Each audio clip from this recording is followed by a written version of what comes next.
4 जून 2015 मणिपुर के चंदेल जिले की घनी हरियाली के बीच शाम धीरे धीरे अंधेरे में बदल रही थी। तभी 6 डोगरा रेजिमेंट का काफिला जब तेंगनाव पाल न्यू समताल रोड पर आगे बढ़ रहा था, अचानक पहाड़ियों से गोलियों की बरसात शुरू हो गई। ये कोई सामान्य हमला नहीं था, बल्कि एक सटीक एम्बुश था जिसे NSCN यानी national socialist council of Nagaland और उसके सहयोगी उग्रवादी संगठनों ने मिलकर अंजाम दिया था। कुछ ही मिनटों में 18 भारतीय जवान शहीद हो गए और कई घायल। पूरा देश हिल गया। गुस्सा उबाल पर था और दिल्ली में साउथ ब्लॉक के भीतर बंद कमरों में एक ऐसा फैसला आकार ले रहा था जो भारत की सैन्य रणनीति को हमेशा के लिए बदल देने वाला था। राष्ट्रीय सुरक्षा सलाहकार अजीत डोभाल, जिन्हें उनकी तेज और आक्रामक सोच के लिए जाना जाता है, ने साफ संकेत दिया, ये हमला अनुत्तरित नहीं रहेगा। और यहीं से शुरू हुआ उस ऑपरेशन का प्लान जिसे दुनिया बाद में म्यांमार सर्जिकल स्ट्राइक के नाम से जानने लगी।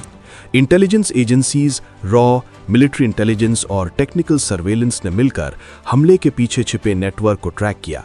सैटेलाइट इमेजरी, इंटरसेप्टेड कम्युनिकेशन और ह्यूमन सोर्सेस से ये पुख्ता हुआ कि हमलावर म्यांमार के सागाइंग डिवीजन के अंदर भारत म्यांमार सीमा से करीब 3 से 5 किलोमीटर भीतर घने जंगलों में बने कैंपों में छिपे हुए हैं, जहां से वे भारत में घुसपैठ कर हमला करते और सुरक्षित लौट जाते थे।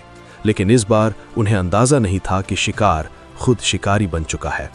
8 जून 2015 की रात ऑपरेशन को हरी झंडी मिली। भारतीय सेना की सबसे खतरनाक यूनिट्स में से एक 21 पैरा स्पेशल फोर्सेस को ये जिम्मेदारी सौंपी गई।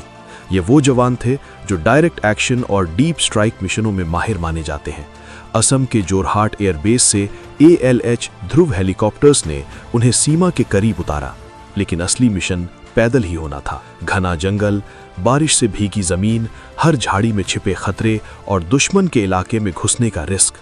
रात के सन्नाटे में जवान बिना कोई आवाज किए आगे बढ़ते गए, GPS, नाइट विजन और अपने अनुभव के सहारे। हर कदम नपातुला, क्योंकि एक छोटी सी गलती पूरे ऑपरेशन को खतरे में डाल सकती थी।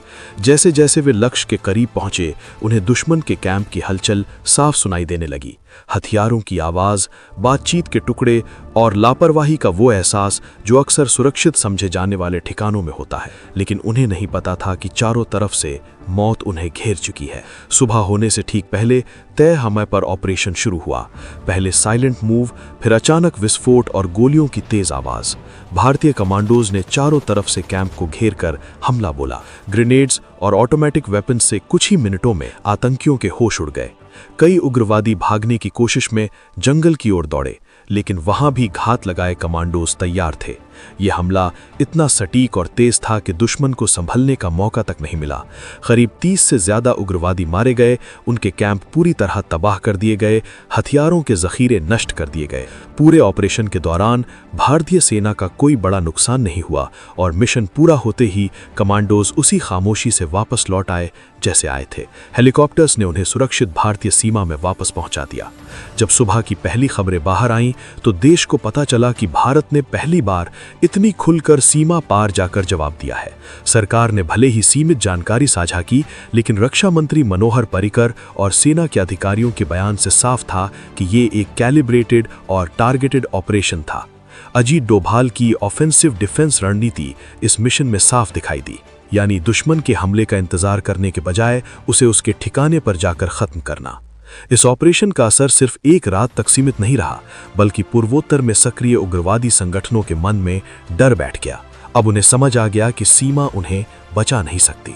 अंतर्राष्ट्रीय स्तर पर भी ये एक बड़ा संदेश था कि भारत अपनी संप्रभुता की रक्षा के लिए अब ज्यादा आक्रामक रुख अपना सकता है। वहीं म्यांमार के साथ भारत के संबंधों में भी एक नई रणनीतिक समझ देखने को मिली, क्योंकि दोनों देश इन उग्रवादी नेटवर्क से परेशान थे। हालांकि इस ऑपरेशन की कई डिटेल्स आज भी आधिकारिक तौर पर सार्वजनिक नहीं है, जैसे कि सटीक लोकेशन, शामिल टीम की संख्या या रियल टाइम कमांड स्ट्रक्चर। लेकिन यही रहस्य इसे और भी दिलचस्प बनाता है। सवाल उठते हैं कि क्या यह सिर्फ एक जवाबी कार्रवाई थी या भारत की सैन्य नीति में एक टर्निंग पॉइंट। और जवाब शायद बाद की घटनाओं में मिलता है, जब 2016 की सर्जिकल स्ट्राइक और 2019 की बालाकोट एयर स्ट्राइक जैसे कदम सामने आए, जिन्होंने ये साफ कर दिया कि 2015 की वो रात एक नई सोच की शुरुआत थी। एक ऐसी सोच जिसमें भारत अब सिर्फ सीमाओं के भीतर रहकर रिएक्ट नहीं करता, बल्कि जरूरत पड़ने पर सीमा के पार जाकर भी खतरे को खत्म करता है। म्यांमार सर्जिकल स्ट्राइक सिर्फ एक ऑपरेशन नहीं था, बल्कि एक मैसेज था। एक ऐसा मैसेज जो जंगलों की खामोशी से निकलकर पूरी दुनिया में गूंजा कि अब भारत चुप नहीं रहेगा, बल्कि हर हमले का जवाब उसी की भाषा में देगा, और जब भी जरूरत पड़ेगी परछाइयों में छिपे दुश्मनों को उनके ही अंधेरे में ढूंढकर खत्म कर देगा।